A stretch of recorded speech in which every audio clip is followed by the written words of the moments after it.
Hi guys! Welcome back to my channel. For today's video ay magiging food vlogger tayo. Food review vlogger tayo.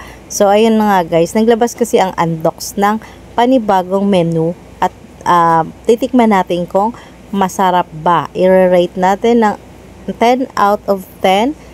Ito yung rice toppings nila ngayon. Ito ang tinatawag nilang Dukibab. Dukibab? Ayun, Dukibab. So, dito guys, meron silang dalawang sauce na mayonnaise, may maanghang at hindi. So, sanay, alam mo naman tayo mga Pilipino, sanay lang tayo sa ketchup, toyo mansi, or Mang Tomas, di ba yun na yung pinaka-the best nating sausawan. So, dito is, aywan ko kung magugustuhan natin mga Pinoy, pero siguro mga Western magugustuhan nila. But, this time, ganun ang ginawa nilang sauce. Pero syempre, no choice tayo kasi menu nila yan. Wala naman tayong karapatang magreklamo. Pero as you can see, naiiba talaga. So, ibuhos lang natin ang kanilang sauce dito. At ito yung maanghang guys. Kasi meron silang isang part na hindi mahanghang. For only 99 pesos, mabubusog ka na dito.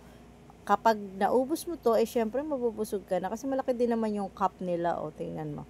Ayan, tinikman ko na guys. So, ang unang subo, syempre, ang hanga matitikman mo, masarap talaga yung chicken kasi chicken nga ng Andox yan. So, wala tayong mga laban dyan. Masarap naman talaga ang kanilang dokito. At especially, feeling ko, mas masarap yan kung mainit. Kaso yung time na yan, is kanin namin yan. At malamig na. At yung dokito din, dala lang din ng asawa ko. So, hindi na siya mainit.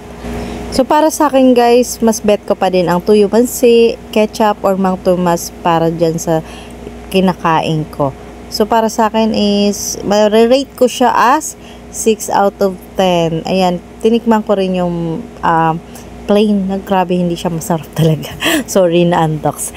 So, para sa lahat ng ginawa ng Andox, ito yung hindi ko bet. Nag-rice toppings na sila before, pero masarap yun. Pero ito, parang 6 out of 10 lang for me. Pero grabe ang subo 6 out of 10 yan.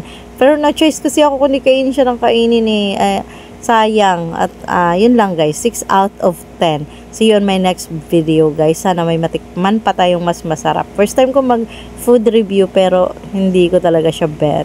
Sorry na Andox. Mas bet ko pa rin yung chicken, yung Dokito. At yun lang. See you on my next vlog. Bye, guys. Thank you.